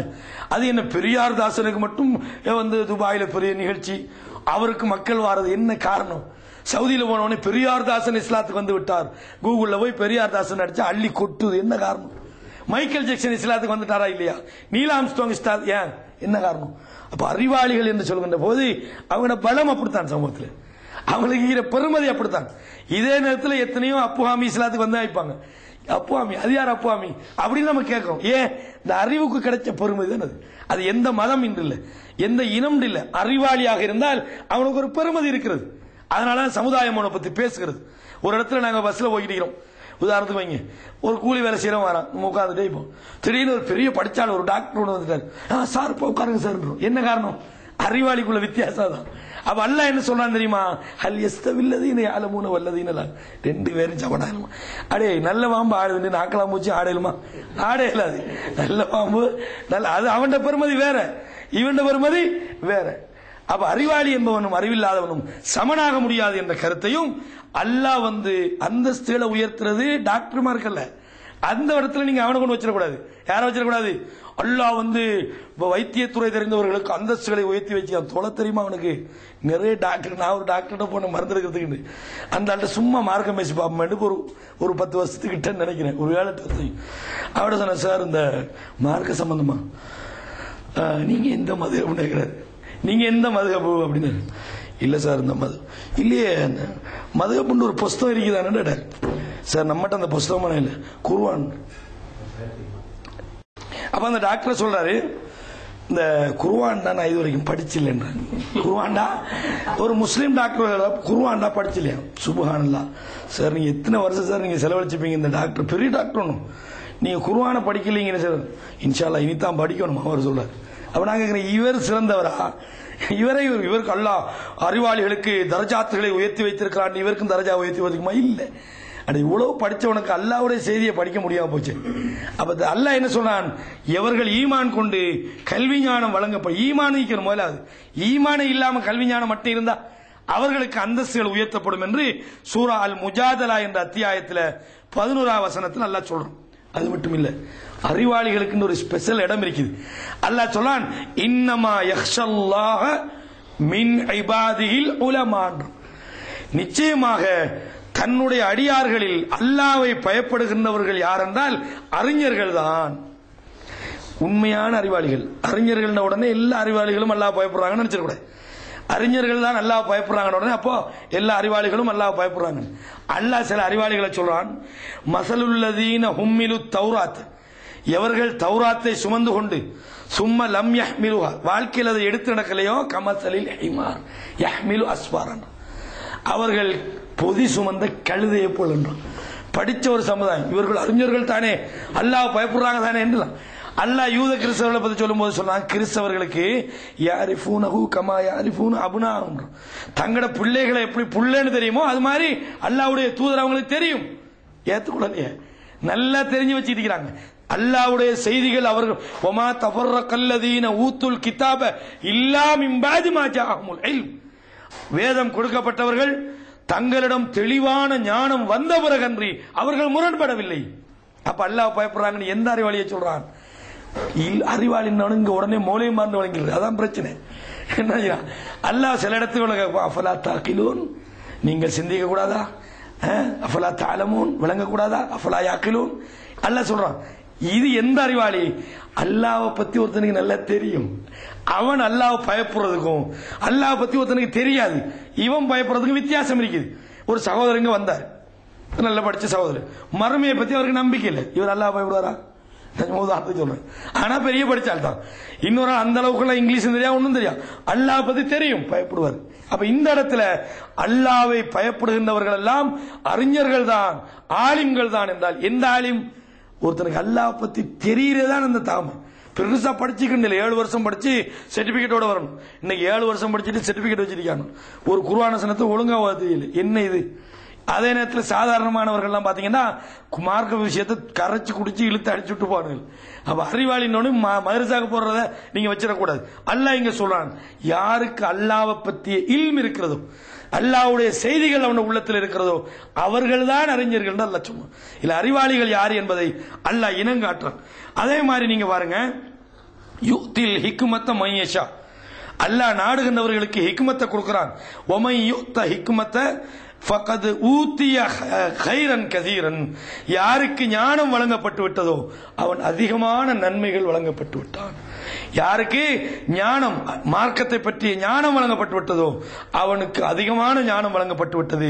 ஒமா யذكروا இல்லா உலுல் அல்பாப், அதாவது அறிவாளிகள் தான் அல்லாஹ்வை, அறிவாளிகளை தவிர வேறு யாரும் படிப்பினை பெற மாட்டார்கள் என்று 2வது அத்தியாயத்தினுடைய 269 அல்லாஹ் சொல்லும். இந்த அறிவாளிகளை பார்த்து பொறாமப்படலாம், பொறாம கூடாது. பொறாமை என்பது ஈமானுக்கு எதிரானது. பொறாமப்படாதீங்க ரசூலுல்லாஹ் சொன்னாங்க. லா தஹாசது, நீங்கள் பொறாமைப்படாதீர்கள் என்று ரசூலுல்லாஹ் சொன்னாங்க. பொறாமை என்பது இஸ்லாத்தில் வெறுக்கத்தக்க ஒன்று. ஆனால் பொறாமப்படவனும் முக்கியமான செய்தி ரசூலுல்லாஹ் சொல்றாங்க. எப்படி? லா ஹசத இல்லா ஃபி இஸ்னைன், 2 விஷயத்துல தான் உங்களுக்கு பொறாமைப்பட முடியும். 2 விஷயம். ரஜுலுன் ஆத்தாஹுல்லாஹு மாலன், ஒரு மனிதருக்கு அல்லாஹ் பொருளாதாரத்தை கொடுத்திருக்கிறான். ஃபஸல்லத்தஹு அலா ஹலகத்திஹி ஃபில் ஹக், உண்மைக்காக, சத்தியத்துக்காக, நேர்வழிக்காக அந்த பொருளாதாரத்தை அவர் செலவிடுகிறார், அதை அவர் அளிக்கிறார், அதன் பாதையிலே செலவிடுகிறார் என்றால் அவரை பார்த்து நீங்க என்ன செய்யலாம்? பொறாமப்படலாம். அதே நேரத்தில் இன் ரஜுலுன் ஆத்தாஹுல்லாஹுல் ஹிக்மத்த, அல்லாஹ் ஒருவருக்கு ஞானத்தை, மார்க்கத்தை கொடுத்திருக்கிறான். ஃபஹுவ யக்லி பிஹா வ யுஅல்லிமு, அதை கொண்டு மக்களுக்கு மத்தியில் தீர்ப்பு சொல்கிறார், அதை அடுத்தவர்களுக்கு படித்து கொடுக்கவும் செய்றார். இந்த 2 பேரை பார்த்து தான் பொறாமப்படும். யாரை பார்த்து பொறாமப்படக்கூடாது? நல்ல காசை சம்பாதிச்சு பேங்க்ல போட்டு வச்சுக்கலாம், இவனை பார்த்து பொறாமப்படுறாங்க. பாப்பா இவனை மாதிரி நானும் சம்பாதிக்கணுமே, இவனை பார்த்து இல்ல, யாரை பார்த்து? நல்லா சம்பாதிக்கிறான், செலவழிக்கிறான். யா அல்லாஹ், இந்த மாதிரி நிறைய பேர் பொறாமப்படுவாங்க. இதுல இல்ல, பைத்தியக்காரன் சம்பாதிச்சதை இவனுக்கு வைக்க தெரியல, எல்லாத்தையும் இப்படி அள்ளி கொடுத்தா இவனுக்கு என்ன கிடைக்க போகுதுன்னு அவனை பார்த்து பொறாமப்படுறல, ஆத்திரம் தான் படுவாங்க. யாரை பார்த்து? வாங்கி வாங்கி சேர்த்துட்டாங்க, இங்க காணி, இங்க ஊடு, இங்க சொத்து, இவன் நம்ம இந்த மாதிரி ஆகணும், இதுல தான் பொறாமப்படுறேன். எதுல படுறல? ரசூலுல்லாஹ் நல்லா விளங்கணும். பணக்காரனை பார்த்து ரசூலுல்லாஹ் பொறாமப்பட சொல்லல. எந்த பணக்காரன்? என்ன செய்யறான்? சல்லியை சம்பாதிக்கிறான், பொருளாதாரத்தை சம்பாதிக்கிறான், செலவழிக்கிறான், 2 நடக்குது. அதே நேரத்தில் ரசூல் இன்னொரு சொல்றாங்க, அல்லாஹ் ஞானத்தை கொடுத்திக்கிறான். என்ன செய்யறான்? எங்கேயாவது போய் நல்ல சம்பளம் வாங்கிக்கிறான், தாபம் பண்றான், இல்ல ஒன்னும் பண்றான் இல்ல, இவனை பார்த்து எப்படி ஞானம். அதனால அப்படி பார்த்தா காரூனை பார்த்து மக்கள் என்ன செஞ்சாங்க? எங்களுக்கு காரூன் மாதிரி கிடைச்ச கூடாது, சரி கண்டிக்கணும். அல்லாஹ் சொல்ற, அடே இவனை பார்த்தாடா நீ பொறாமப்படுற, இவனை பார்த்து அல்லாஹ் உலக வாழ்க்கையை விரும்பியவர்கள் தான் பொறாமப்பட்டாங்க அல்லாஹ் சொல்றான். அப்ப பொறாமப்படுறது யாரை பார்த்து? படிச்சுக்கிறான், அதை கொண்டு மக்கள்கிட்ட சொல்றான், படிச்சுக்கிறான், அதை மக்களுக்கு படிப்பிக்கிறான். இவனை பார்த்து பொறாமப்படணும். மதீனாவுக்கு யூனிவர்சிட்டிக்கு போயிட்டு வந்துக்கிறான், என்ன செய்யறான்? ஆள் பிசினஸ் பண்றான், என்ன பண்றான்? ஒன்னும் இல்ல, இவனை பார்த்து ஏன் பொறாமப்பட? பாப்பா இந்த மாதிரி இல்மு நமக்கு வேணான்னு சொல்லணும், இந்த மாதிரி அறிவு நமக்கு வேணான்னு சொல்லணும். அப்ப பொறாமப்படுவது கூட இல்முடைய விஷயத்தில் அல்லாஹ் ஆகுமாக்கிறான். பொறாமப்படுவது ஆகும் என்று இருந்தால் இல்முட வருவதை நீங்க யோசிச்சு பாருங்க. இல்ம தேடுறார், அதை மக்களுக்கு மத்தியில் பிரச்சாரம் பண்றார். இதுல தூய்மை இருக்கணும். சும்மா உலக நோக்கத்துக்காக இல்ம தேர்றது, உலக நோக்கத்துக்காக இல்ம மக்களுக்கு நம்ம நாளை மறுமையில என்ன நடக்கும்? மறுமையில கொண்டு நல்லா நிப்பாட்டுவோம். என்னப்பா நிறைய அறிவை தந்திருந்தேன், ஓ மக்களுக்கு பயான் பண்ண, நீ பயான் பண்ணது உண்மை, மக்கள்கிட்ட உனக்கு செல்வா கிடைக்கணும் பயான் பண்ண, இதுக்கு செஞ்சா இல்ல கூலி இல்ல, அல்லாஹ்வுடைய திருமுக நாடப்படும், இஹ்லாஸான முறையில் செய்யப்படும், அப்பதான் கூலி கிடைக்கும். அப்ப இது பொறாமப்படுறதுக்கும் இப்படிப்பட்டவர்களை பார்த்தான். இஹ்லாஸான முறையில் ஒருத்தன் இருந்தால் அவனை பார்த்து என்ன செய்யலாம்? பொறாமைப்படலாம் என்பது நாங்கள் இதில் விளங்கிக் கொள்வோம். அடுத்த ஒரு செய்தி என்னன்னு சொன்னால் சொல்றாங்க, அதாவது ஒரு மனிதன் இன்னொருத்தனுக்கு நேர் வழி காட்டுறான். இப்ப ஒருத்தன் சிறுக்கு இழைக்கிறான், ஒருத்தன் விதத்தில் இழைக்கிறான், ஒருத்தன் வழிகாட்டில் இழைக்கிறான். அவனுக்கு போய் நம்ம நேர் வழி காட்டும். எப்படி? பாப்பா நீங்க ஈக்கிறது வழி தப்பு, நீங்க செய்யற சிறுக்கு, நீங்க செய்யற பிதத்து, நீங்க செய்யற பாவம், இது நம்ம செய்யணுமா இருந்தா நமக்கு என்ன தேவை? என்ன தேவை? அதை பத்தி அறிவு வேணும். ஏன்னா ஒருத்தன் தொழுகை முடிஞ்ச உடனே கூடுதோ ஓதுறாங்க, நாம போய் சொல்றோம் எப்படி? கூடுத்தாலும் ஓதாங்க, ஓதுனா என்ன? அது பிதத்து. பிதத்துனா பிதத்துனா பிதத்தான். பிதத்துனா என்ன? யாராவது பயான்ல பிதத்துனா இவர் கூடுதோ ஓதுனா பிதத்து. சரியப்பா பிதத்துனா என்ன? பிதத்துனா பிதத்தான். அது என்ன பிதத்து? இப்படி உனக்கு நேர்வழி காட்டலுமா? இன்னைக்கு இப்படிதான் பிரச்சாரம் நடக்குது. என்னது நான் குடுத்து வரலாம் ஓரல ஓதுனா என்னப்பா விதத்து விதத்துல தெரியா. தர்காக்கு போக கூடாது, போனா என்னப்பா நல்லது தானே, போனா தர்காக்கு போக கூடாது, சிறுக்கு சிறுக்குண்டா சிறுக்குதான். இது இப்படி நேர்வழி காட்டல் மொத்தம் விளங்க வைக்கணுமா? இன்னைக்கு நம்ம ஆளுக்கு பிரச்சாரம் பண்றது இந்த மெத்தட்ல தான். ஏன்னா இது விளங்காம ஒரு ஆள் சொல்றான் தௌஹீது வாங்கன்னு ஒரு ஆளுக்கு முடியாது. பூசா தௌஹீதுக்கு வந்தவர் என்னப்பா உங்களோட ஆளுக்கு அல்லாஹ் அரசியல் வைக்கிறேன்னு சொல்றாங்க. சி அப்படிலாம் சொல்ல மாட்டாங்க. இப்படி ஒரு ஆளுக்கு நேரடி காட்டலுமா? அப்ப இதுல ரசூலுல்லாஹ் என்ன சொல்றாங்க தெரியுமா? ஃபவல்லாஹி லஅன் யஹ்தி அல்லாஹு பிக ரஜுலன் வாஹிதன், உன்னை கொண்டு ஒரு மனிதருக்கு அல்லாஹ் நேர்வழி காட்டினார். அந்த நேர்வழி அலி ரலியல்லாஹு ரசூலுல்லாஹ் சொல்றாங்க. அலி ரலியல்லாஹு பார்த்து சொன்னாங்க, உம்மை கொண்டு ஒரு நாட்டுக்கு தளபதி அனுப்புறாங்க, ஒருவருக்கு நேர்வழி கிடைத்தால் கைரன் லக்க மின் ஹும்ரின் நஅம், சிவப்பு ஒட்டகம் கிடைக்கிறத விட சிறந்து. சிவப்பு ஒட்டகம் கிடைக்கணுமா என்ன இருக்கணும்? இங்க இல்மு இருக்கணும். நீங்க தர்காக்கு போக கூடாதுன்னா தர்காக்கு போக கூடாது உள்ள குர்ஆன் வசனம் உங்களுக்கு தெரியணும். தர்காக்கு போக கூடாது ரசூலுல்லாஹ் சொன்னதெல்லாம் தெரியணும். தர்கா ஏன் கூடாது என்று விளக்கப்படுத்துற திறமை தெரியணும். அப்பதானே உங்களுக்கு அல்ல நேர்வழி தருவான். அப்பதானே சிவப்பு ஒட்டகத்துல கூலி கிடைக்கும். இதுல என்ன விளங்குது? மறைமுகமாக கல்வியை தேடுங்கன்றது ரசூலுல்லாஹ் நமக்கு சொல்றாங்க. கல்வியை கொண்டுதானே மற்ற மக்கள் வழிகாட்டலும். ஒன்னும் தெரியாது. குர்ஆன் அல்லாஹ் சொன்னான் லியஹ்கும பைனன் நாஸி ஃபீமா இக்தலபு ஃபீஹி, இந்த குர்ஆனை கொண்டு மனிதர்களுக்கு மத்தியில் வருகின்ற முரண்பாட்டை நீங்க தீர்த்து வைக்கணும். முரண்பாட்டை தீர்க்கிறது குர்ஆனை தெரியாட்டி எப்படி தீர்க்கிறது? ஒரு பிரச்சனைக்கு முடிவு சொல்றது. அப்ப நேர்வழி காட்டுறதுக்கு கூலி தருவது போல இல்மையும் இந்த இடத்துல சொல்ல வலியுறுத்துறாங்க. அதே மாதிரி சொன்னாங்க பல்லிகு அன்னி வலவ் ஆயா, என்னை கொண்டு ஒரு வசனம் உங்களுக்கு கிடைத்தாலும் நீங்க எத்தி வைங்க. கிடைச்சா தானே எத்தி வைக்கலாம், தெரியாம எப்படி எத்தி வைக்கிறது? அப்ப ஒரு வசனம்னா ஒரு வசனம் மட்டுமா? இதுல நம்ம ஒரு வசனம் சொன்னா போதும். ரசூலுல்லாஹ் சொன்னா அப்படி இல்லை. வலவ் ஆயத்தன், ஒரு வசனம் கூட உங்களுக்கு தெரிஞ்ச ஒரு புடினாலும் சோறு தாங்கன்னு கேட்டா ஒரு புடி கொடுத்தா போதுமா? ஏன்னா ஒரு புடி தந்தா போதுங்க. ஒரு புடி கொடுத்தா சரி வருமா? இது என்னத்துக்கு சொல்றது? அது கொஞ்சமாவது தாங்கன்னு சொல்றது. அப்ப கொஞ்சமாவது தெரிஞ்சாலும் சொல்லுங்கடா. இது ஒரு வசனம் தெரிஞ்சா அது மட்டும் ஒரு வசனம் சொல்லலாம், குறைஞ்ச கணக்கு. அப்ப நீங்க என்ன குறைஞ்சபட்சம் நீங்க கொஞ்சமா தெரிஞ்சு வச்சுக்கொள்ளுங்க அப்படின்னு தான் ரசூலுல்லாஹ் சொல்றாங்க. அப்ப தெரிஞ்சு வச்சா தானே சொல்லலாம். அப்ப இல்முடைய பெருமதியை இந்த ஹதீஸ் நமக்கு சொல்லி தருகிறது. அதே மாதிரி நீங்க பாத்தீங்கன்னா இந்த இல்முக்கு இருப்பது போல இல்ம தேர்றவனுக்கு ரசூலுல்லாஹ் சொன்னாங்க. இல்முக்கு இருக்கிறது போல இல்ம தேர்றவனுக்கு இன்னைக்கு தேர்றமா இல்ல. இன்னைக்கு என்ன செய்யறல தேர்றல. இன்னைக்கு இல்ம தேர்றதுக்கு முந்தி காலத்துல தான் மதரசாக்கு போகணும். ஏன்னா அரபு தெரிஞ்ச உலமாக்களை சந்திக்கணும். இன்னைக்கு நெட்டை துறந்து தட்டுனா இல்மு தான். நெட்டை இன்னைக்கு நம்ம உட்கார்ந்து பேஸ்புக்ல என்ன செய்வோம்? விடிய விடிய உட்கார்ந்துட்டு சுபூத்தெல்லாம் படுப்போம். இதே பேஸ்புக்ல மார்க்கம் படிக்கிறதா இருந்தா இன்னைக்கு ஏராளமான வழி இருக்கு. இன்னைக்கு மார்க்க சைடுகள் நீங்க பேஸ்புக்ல கூட மார்க்கத்தை படிக்கிறதுக்குரிய தொடர்புள்ள நண்பர்கள் இருக்கிறாங்க, அறிஞர்கள் இருக்கிறாங்க, பெரிய பெரிய கல்வி நிறுவனங்களை வச்சுக்கிறவங்க பேஸ்புக்ல முகவரி வச்சுக்கிறாங்க. நல்லா படிக்கலாம். நம்ம ஹாய் ஹவ் ஆர் யூ இதுக்கு பயன்படுத்தினா இது தேவையா? இது என்ன இதுக்கு தான் டைம் வேஸ்ட் பண்றோம். ஹவ் ஆர் யூ பண்றது என்னடா பெருமதி? அமெரிக்கால அந்த பொண்ணு உட்கார்ந்துருக்கிறா, நீ தமிழ்நாட்டில் உட்கார்ந்து ஹவ் ஆர் யூ சொல்றீங்க, உனக்கு என்ன பெருமதி சொல்லுவாப்போம்? ஒன்னும் இல்ல, அவருக்கு ஒரு ஆத்ம திருப்தி. அதுல என்னவா நான் எனக்கு ஒரு கேர்ள் ஃபிரெண்ட் எங்கட அமெரிக்கால, நீ இவன் அண்ணனுக்கு 100 ரூபாய்க்கு வழி இல்லாம தெரியும், எனக்கு அமெரிக்கால கேர்ள் ஃபிரெண்ட். அடே உனக்கு கொஞ்சம் புத்தி இருந்தா அட இவளோட பேசி உனக்கு என்னடா கிடைக்க போகுது? ஒரு பிரயோசனம் இல்ல. செட்டிங் பண்றாங்க. செட்டிங் என்ன? செட்டிங்ல என்ன? ஒண்ணு இல்ல. சாட்டிங்கா சாட்டிங் என்ன ஒரு கத்தம் இல்ல. என்ன ரசூலுல்லாஹ் என்ன சொன்னாங்க? இதை நீ அறிவுக்கு பயன்படுத்து. நெட்ல உட்கார ஒரு மணித்தாலும் அந்த நெட்ல நீங்க இப்ப கணக்கு அக்கௌண்ட் செய்றீங்க, அதுக்கும் சிரிச்சிட போறீங்க. செய்றீங்கன்னு வைங்க, பயானம் ஒண்ணு போட்டு கேளுங்க. அதுலயும் குழம்பிடக்கூடாது. கோவை விட பயானம் போட்டா 4 போட வேண்டிய இடத்துல 3 போட்டா கம்பெனில வேற பிரச்சனை ஆகும். என்ன நடக்கும்? அப்ப என்ன செஞ்சிடக்கூடாது? இன்னைக்கு பயன்படுத்தலாம் ஃப்ரீயா. உங்களுக்கு கம்பெனில பாத்தீங்கன்னா சிலவங்களுக்கு வேலை குறவு போனாங்கன்னா கமால் காக்காவெல்லாம் அன்றைக்கு சொன்னாரு, போய் குர்ஆன் ஓதிட்டு உட்கார்ந்துட்டாரு. எங்க போனவன என்னத்துக்கு வந்தாண்ட குர்ஆன் அவர் டக்குன்னு வேலையை முடிச்சுட்டு போ வீட்டுல போய் ஓதுனா.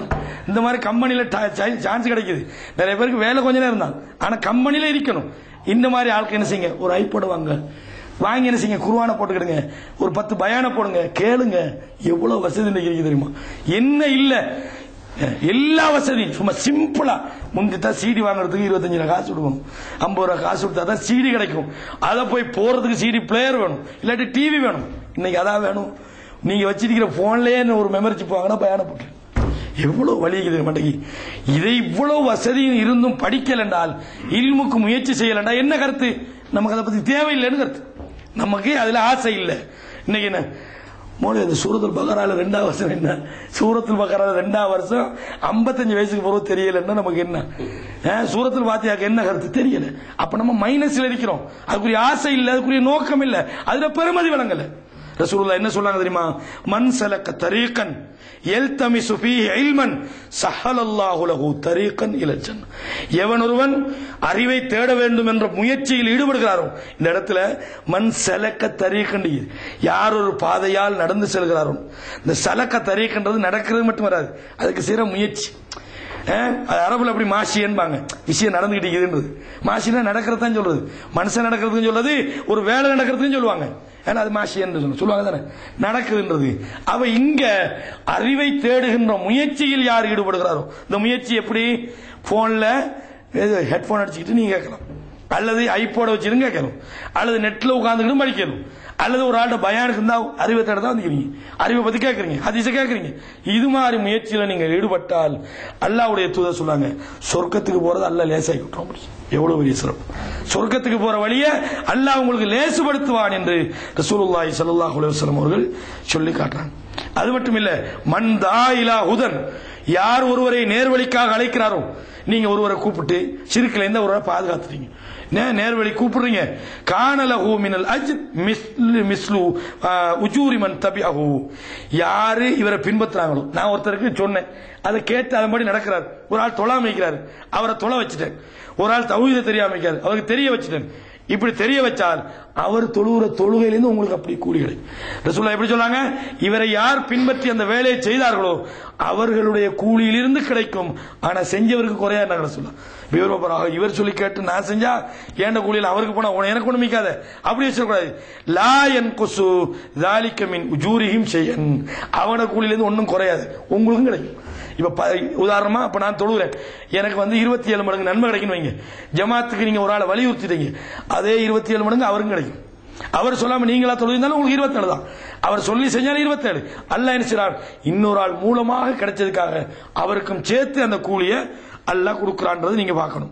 அன்பான சகோதரர்களே, ஒரு மனுஷன் மௌத்தா போறான்னு வைங்க, மௌத்தா போனா எல்லாம் முடிஞ்சு வச்சு, மறுமையில போய் எனக்கு இந்த அந்த பேங்க்ல ஒரு 10 லட்சம் கிடக்கு நல்லாடு சொல்லலாம், எனக்கு வீடு வாசல் இருந்தேன்னு சொல்லலாம், ஏன்னா ஒன்றும் சொல்லலாம், எனக்கு நான் பிள்ளைகளுக்கு நான் ஒரு 10 ஏக்கர் காணி வாங்கி வச்சேன்னு சொல்லலாம், ஒன்றும் செய்யலாது. ஆனா எது பிரயோசனம் தரும்? ரசூலுல்லாஹ் சொல்றாங்க, இதா மாத்த இப்னு ஆதம், ஆதமுடைய மகன் மௌத்தா போனா இன்கதா அன்ஹு அமலுஹு இல்லா மின் ஸலாத், 3 விஷயங்களை தவிர மத்த எல்லாம் துண்டிக்கப்படுது. சதகத்துன் ஜாரியத்து, நிரந்தரமான தர்மம், அவ் இல்முன் யுன்தஃபஉ பிஹி, அவன் விட்டுட்டு போன அறிவு, அவன் விட்டுட்டு போன பயன் தரக்கூடிய அறிவு, யுன்தஃபஉ பிஹி, பயன் தரணும், பிரயோசனம் இல்ல சினிமா ஒருத்தன் படிச்சு கொடுத்துட்டு போய்தான், எப்படி படம் தயாரிக்கிறது, எப்படி நடிக்கிறது, எப்படி டான்ஸ் பண்றது, இது கூலி கிடைக்குமா? ரசூலுல்லாஹ் சொல்லும் போது கவனமா சொல்றாங்க, இவன் அறிவுண்ட உடனே சினிமா படிக்கிறதையும் அறிவுல கொண்டு சேர்த்துருவான்றதுக்காக யுன்தஃபஉ பிஹி, பிரயோசனமான அறிவு. பிரயோசனம்னா எது? இதுல உலகத்தை நீங்க சேர்க்கலாம். ஒருத்தருக்கு தொழிலை கற்றுக் கொடுத்துட்டு போய்த்தாரு, ஒருத்தருக்கு ஒரு வாகனம் ஓட்டுறதை கற்றுக் கொடுத்து போய் அதுல இவர் சம்பாதிக்கிறார், தொழில் செய்யறாரு, ஹலாலான தொழில், நன்மவும். இது மார்க்கம் மட்டும் இல்லை, ரசூலுல்லாஹ் பொதுவா சொல்றாங்க,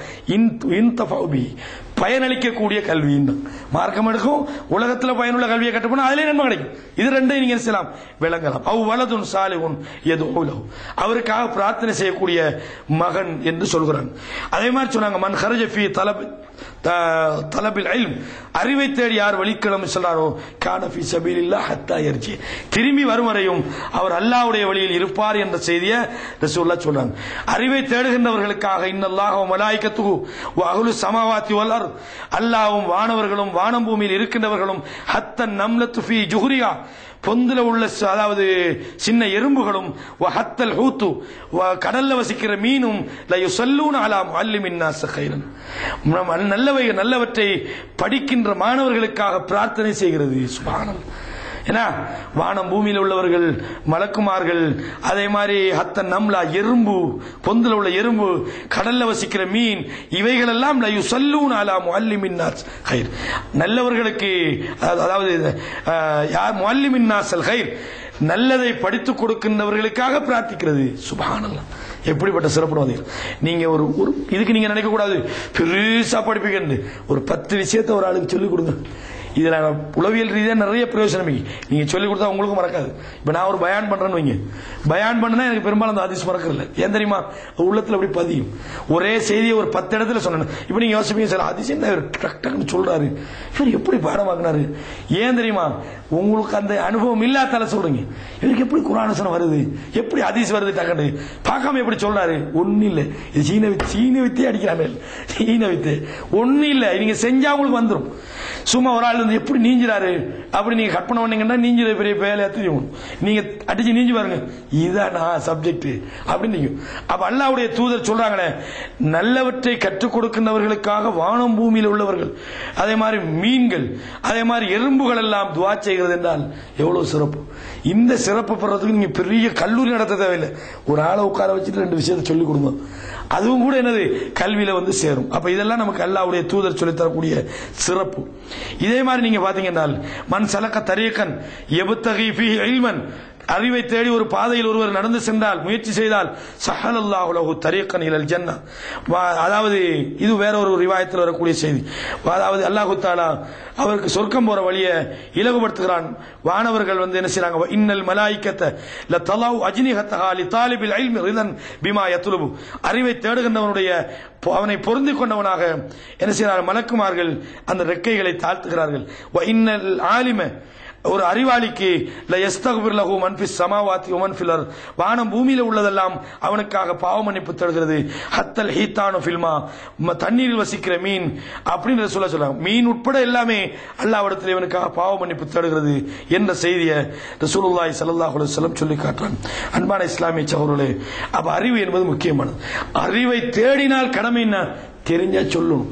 சும்மா தேடி உள்ளுக்குள்ள வச்சுக்கிட்டு அதை சொல்லாம இருந்தா பிரயோசனம் இல்லை. அறிவை தேடணும், சொல்லணும். அறிவை தேடி யார் அதை மறைக்கிறார்களோ அதுவும் பயங்கரமான ஒரு குற்றமாக இருக்கிறது. எனவே அன்பான இஸ்லாமிய சகோதரர்களே, நான் நினைக்கிறேன் உங்களுக்கு மத்தியில் செய்கிற இந்த வருஷம் கடைசி நிகழ்ச்சியாக இது இருக்கும் என்று. அப்ப இன்ஷா அல்லாஹ் சந்தர்ப்பம் கிடைத்தால் நம்ம என்ன செய்வோம், நேரடியாகவோ இணையதளம் மூலமாகவோ நிகழ்ச்சிகளை செய்யறதுக்கு நாங்கள் முயற்சி செய்வோம். கேட்ட விஷயங்களை வாழ்க்கையில் நடைமுறைப்படுத்தக்கூடியவர்களாக என்னையும் உங்களையும் அல்லாஹ் தஆலா ஆக்கியர் புரிவானாக. வஅகூலு கௌலி ஹாதா அஸ்தக்ஃபிருல்லாஹ லி வ லக்கும் ஃபஸ்தக்ஃபிருஹு இன்னஹு ஹுவல் கஃபூருர் ரஹீம்.